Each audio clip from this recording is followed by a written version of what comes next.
कहानी की शुरुआत होती है एक मंदिर से। एक डरा सहमा आदमी एक बच्चे के साथ पूजा करने इस मंदिर में घुसा। ये मंदिर काफी पुराना और डरावना है। देखने से लगता है कि यहाँ सदियों से कोई नहीं आया होगा। हालांकि आसपास किसी के ना होने के बावजूद वहाँ पर ढोल बजने की आवाज आ रही थी। तभी एक बहुत बड़ा देवता अचानक से जाग उठा और ये ढोल की आवाज कुछ और नहीं बल्कि देवता के दिल की धड़कन थी। ये देवता जागा है इंसानों के ऊपर नर्क के दुख बरसाने के लिए। इसके बाद हम गुआन नाम के एक आदमी को देखते हैं जो अपनी बेटी टैंजरीन को एक पुरानी रहस्यमयी गुफा के अंदर ढूंढ रहा था। उसकी बेटी गुफा की गहराइयों से जोर जोर से चिल्ला रही थी और तभी गुआन के सामने एक तेज रोशनी के रूप में देवता प्रकट हुआ जिसने उसे आगे बढ़ने से रोक दिया। तभी अचानक गुआन की आंख खुल गई और उसे पता चला कि वो सपना देख रहा था। उसकी बेटी टैंजरीन 6 साल पहले किडनैप हो गई थी और वो आज तक नहीं मिली। तब से वो हर हाल में अपनी बेटी को ढूंढने का फैसला कर चुका था। उसे ढूंढने के लिए गुआन ने अपना सब कुछ दांव पर लगा दिया, अपना घर, अपना करियर, यहाँ तक कि अपनी पत्नी को भी छोड़ दिया। सड़क किनारे एक पहाड़ी पर बैठे हुए गुआन ने एक ट्रक देखा और अचानक ही उस पर पत्थरों की बरसात करने लगा, बिल्कुल बढ़िया निशाना लगाते हुए। इन पत्थरों से ट्रक की विंडशील्ड टूट गई और ट्रक क्रैश हो गया। तभी गुआन नीचे उतर के गया और उसने ड्राइवर पर हमला किया, ये पूछते हुए कि उसकी बेटी कहाँ है। तभी ड्राइवर के साथी ने गुआन के सर पर जोरदार हमला किया, जिसके बाद वो वहीं घायल होके गिर पड़ा।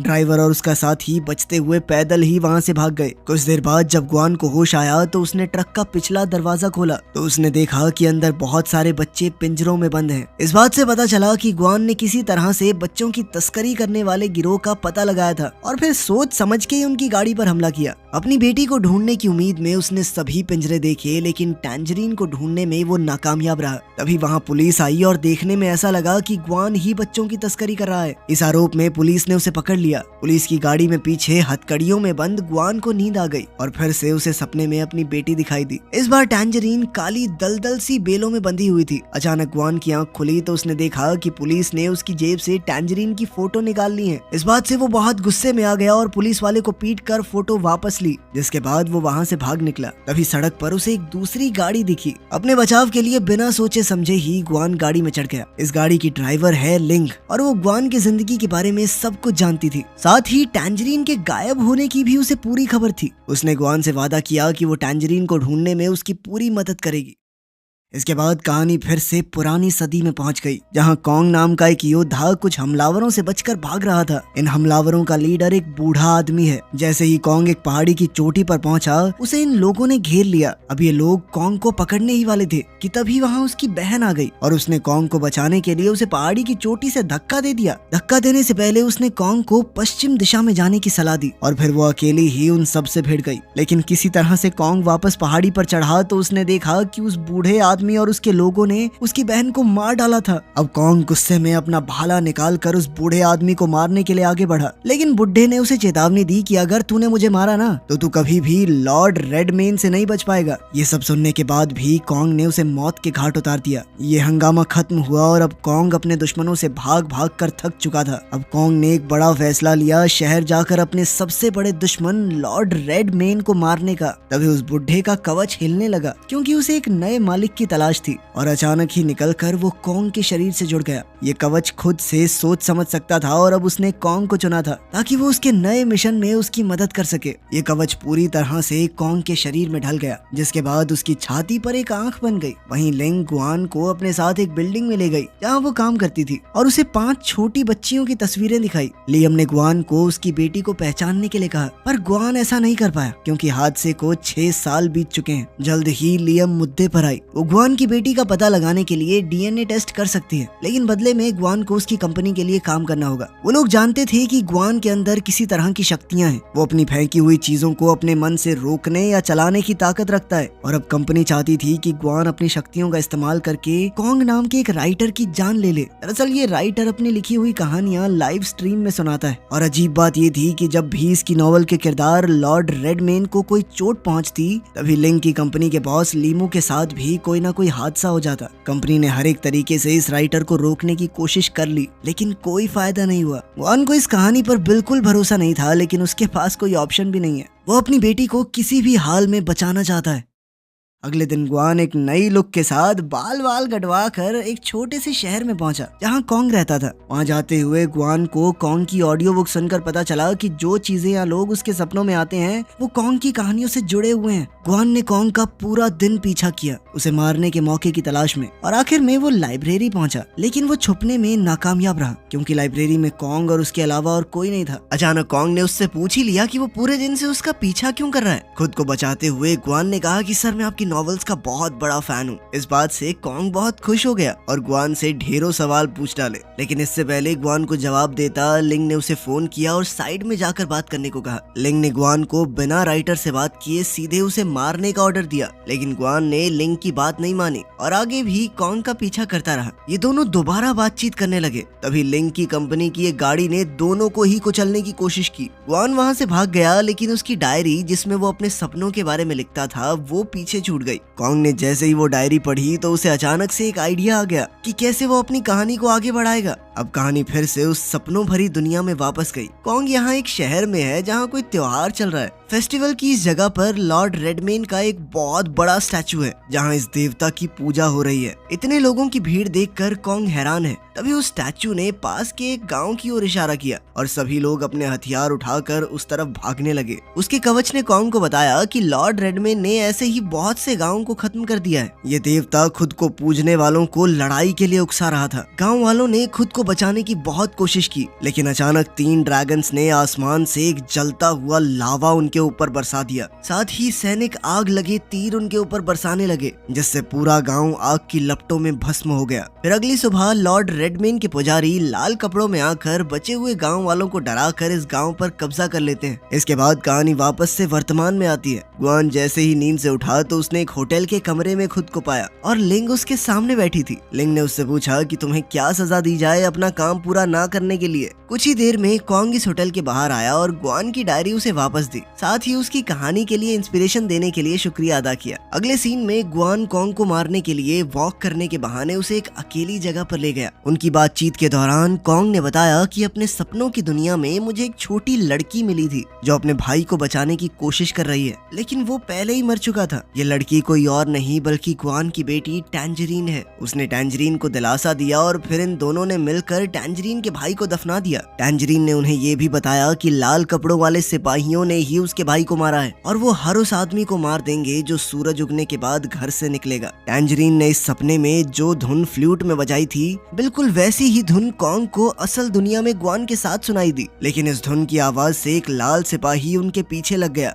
क्योंकि अंधेरा होने के बाद से उन्होंने कर्फ्यू लगा दिया था, कोई बाहर नहीं निकल सकता। कॉन्ग ने टैंजरीन का पुतला बनाकर उस सिपाही का ध्यान भटकाया ताकि टैंजरीन वहां से भाग सके। पुतले को लड़की समझकर जब सिपाही कॉन्ग के पास पहुंचा तो कॉन्ग ने उसके सर के कवच पर वार किया। जैसे ही कवच फटा तो ग्वान का चेहरा बाहर आया जो अब कॉन्ग को मारने के लिए तैयार था। लेकिन जैसे ही ग्वान कॉन्ग को मारने लगा तभी टैंजरीन दोबारा वहां आ गई और ग्वान का ध्यान अपनी तरफ खींच लिया, लेकिन इस बार न जाने क्यों वो हिल नहीं पाया। इसी बात का फायदा उठाकर कॉन्ग और टैंजरीन वहां से भाग निकले।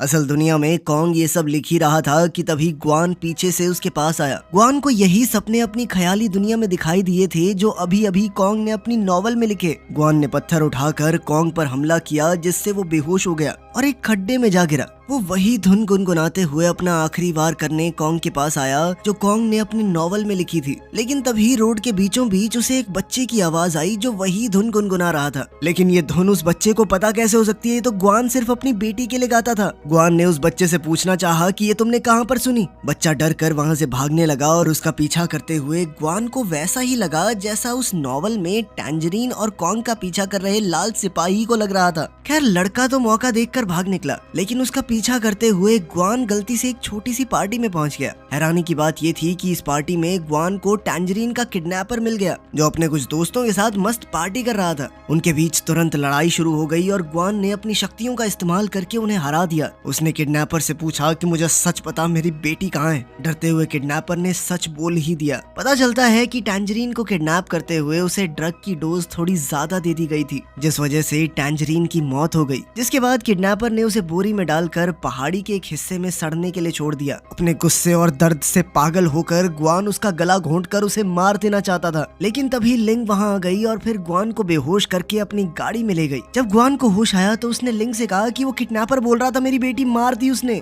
लीमू जो कि लिंग का बॉस है ये सारी बातें सुन रहा था और उसने लिंग को ऑर्डर दिया कि ग्वान को कह दो कि उसकी बेटी मरी नहीं है, वो किडनैपर झूठ बोल रहा था। लेकिन लिंग सिर्फ अपने फायदे के लिए ग्वान से इतना बड़ा झूठ कहने से कतरा रही थी। अब ग्वान ने लिंग से कहा कि मैं कॉन्ग को मार दूंगा, उसकी चिंता तुम मत करो, मुझे बस वो किडनैपर चाहिए, उसे मैं अपने हाथों से मारना चाहता हूँ, पुलिस कस्टडी से निकाल कर लाओ उसे मेरे लिए। इसके बाद हम देखते हैं कि लिंग का बॉस उससे काफी नाराज था, क्योंकि उसने तो लिंग से कहा था कि कह दे कि इसकी बेटी जिंदा है, लेकिन लिंग इतना नीचे नहीं गिरना चाहती थी। वहाँ उस ख्याली दुनिया में कॉन्ग और टैंजरीन उस लाल सिपाही से बचकर शहर में आ गए और उन्होंने इस लड़ाई की वजह से काफी लोगों को बिना वजह मरते देखा। वो दोनों टैंजरीन के घर पहुंचे तो पता चला कि टैंजरीन के घर वाले कुछ समय पहले मर चुके हैं, क्योंकि वो कर्फ्यू के समय बाहर निकल गए थे। वो बात कर ही रहे थे कि तभी लॉर्ड रेडमेन के कुछ फॉलोअर्स वहां घुस आए और उन दोनों को मारने की कोशिश करने लगे। कॉन्ग टैंजरीन की जान बचाने के लिए एकदम से आगे कूद पड़ा, जो बात उसके कवच को काफी अलग लगी। वाह, हीरो बन रहा तू। असल दुनिया में कॉन्ग ग्वान को एक बिल्डिंग की छत पर मिला, इस बात से पूरी तरह अनजान कि जिस आदमी ने उस पर पहले हमला किया था वो खुद ग्वान ही है। ग्वान को पता चला कि अपने नॉवल में कॉन्ग ने ग्वान को लाल सिपाही के किरदार में डाला है, इसलिए जो चोट सिपाही के सर पर लगी थी वो अब ग्वान के सर पर भी है, जो ग्वान को किडनैपर से लड़ते हुए लगी थी। ग्वान ने कॉन्ग की नोटबुक ली तो उसे पता चला कि जो भी उसे अजीबोगरीब चीजें दिखती हैं वो कॉन्ग ने अपनी किताब में लिखी हुई हैं। और हैरानी की बात ये थी कि इस नॉवल में टैंजरीन भी एक जिंदा किरदार है। इस बात से ये चीज तो एकदम साफ हो चुकी थी कि कॉन्ग ने जाने अनजाने में अपने नॉवल का एक पैरेलल यूनिवर्स बना दिया है और वो इस नॉवल में जो कुछ भी लिखता है वो इस दुनिया के लोगों के साथ भी होता है। कॉन्ग ने बताया कि आखिरी चैप्टर में उसे और टैंजरीन को बहुत सारे रेडमेन के सिपाहियों ने घेर लिया था, जिसके बाद ग्वान ने आइडिया दिया कि कुछ भी करके उन्हें लड़ाई तो जीतनी चाहिए। अब कहानी फिर से उस काल्पनिक दुनिया में पहुंच गई जिसमें कॉन्ग अब रेडमेन के सिपाहियों से लड़ने वाला है। अचानक कॉन्ग के कवच ने उसके शरीर को छोड़ दिया और एक ऐसे जीव में बदल गया जो अपनी मर्जी से कोई भी हथियार बना सकता था। वो कवच भीड़ को चीरता हुआ आगे बढ़ रहा था। कॉन्ग भी लड़ाई में कूद पड़ा और जल्द ही उसे पता चला कि वो कवच उसके हिसाब से ही चलता है, क्योंकि कवच के अंदर कॉन्ग का खून मौजूद है। उसने कवच की छाती पर वार करके कहा कि मैं तुम्हारा मास्टर हूँ, समझे, मेरे हिसाब से चलना होगा। वहीं असल दुनिया में ग्वान ने लिंग को फोन करके बताया कि अब वो कॉन्ग को बचाएगा, अगर तुम्हारे अंदर दम हो मार के दिखाओ तुम लड़के को। उसने ऐसा इसलिए किया क्योंकि वो नॉवल में टैंजरीन को बचाना चाहता था। कुछ देर बाद अपनी बातचीत के दौरान कॉन्ग ने ग्वान को बताया कि उसके पिता और लीमू एक वक्त पर बिजनेस पार्टनर्स हुआ करते थे और फिर एक दिन अचानक कॉन्ग के पिता की एक एक्सीडेंट में मौत हो गई। लिंग उनकी बातें चुपचाप सुन रही थी और उसे समझ आया कि लीमू ने ही कॉन्ग के पिता को मारा है और अब अपनी सच्चाई को छुपाने के लिए वो कॉन्ग को भी मारना चाहता है। लिंग ने गुस्से में लीमू को फोन करके कहा कि मुझे सच्चाई बताओ, लेकिन लीमू ने कोई जवाब न देते हुए फोन काट दिया। कुछ देर बाद जब लिंग अपनी गाड़ी की तरफ वापस जा रही थी तो अचानक ही लीमू के एक आदमी ने उसे बिजली का झटका देकर गाड़ी की पिछली सीट पर डाल दिया। वहीं ग्वान और कॉन्ग अब लाइब्रेरी की तरफ गए, जहां कॉन्ग अब अपनी नॉवल का आखिरी हिस्सा लिखने वाला था और उधर ग्वान पूरी तरह से तैयार था कि कोई भी अगर बीच में रुकावट डालने की कोशिश करेगा तो वो बचाएगा कॉन्ग को।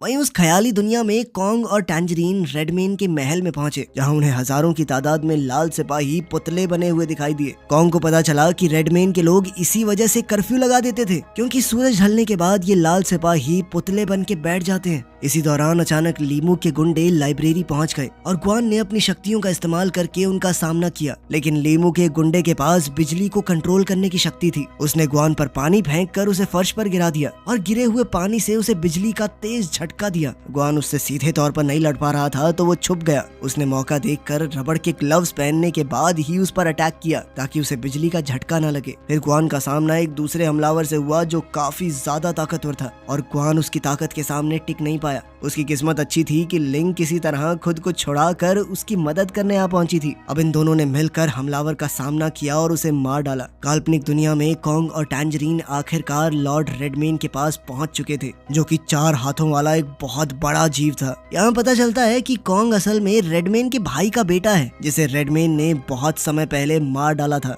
ये कहानी असलियत से बिल्कुल मिलती जुलती थी, क्योंकि लीमू ने कॉन्ग के पिता को मारा था और वो भी बिल्कुल भाइयों जैसे बिजनेस पार्टनर्स थे। ये जानकर कॉन्ग बहुत गुस्से में आ गया और उसने रेडमैन को लड़ाई के लिए ललकारा। बाहर जाकर रेडमैन ने कॉन्ग को एक पेड़ दिखाया जहाँ उसके पिता को दफनाया गया था। लड़ाई शुरू हुई तो उस कवच ने फिर से एक जीव का रूप ले लिया ताकि वो दोनों मिलकर रेडमैन का सामना कर सकें, लेकिन वो दोनों एक साथ भी रेडमैन का बाल तक नहीं उखाड़ पाए। जैसे ही रेडमैन घायल कॉन्ग को जान से मारने वाला था, तभी टैंजरीन अपनी बांसुरी से वही धुन बजाने लगी, क्योंकि उसके पिता ने उसे सिखाया था कि जब भी वो मुसीबत में हो तो इस धुन को बजाए। लेकिन रेडमैन को इससे और गुस्सा आ गया और उसने टैंजरीन को पकड़ के अपने पेट के अंदर समा लिया। असल दुनिया में एक तीसरे गुंडे ने लाइब्रेरी में घुसकर कॉन्ग को चाकू मार दिया था और किसी को भी इस बात की खबर नहीं हुई। जल्द ही गुआन और लिंग ने उसे ढूंढा और इस तीसरे हमलावर को भी मारकर वो जल्दी से कॉन्ग को हॉस्पिटल ले गए। गुआन कॉन्ग के लैपटॉप में कहानी देखकर ये सोचने लगा कि इस नॉवल को कैसे पूरा किया जाए। तभी ली मू कमरे में आया और बताया कि उसका प्लान था कॉन्ग और गुआन को एक साथ मारना,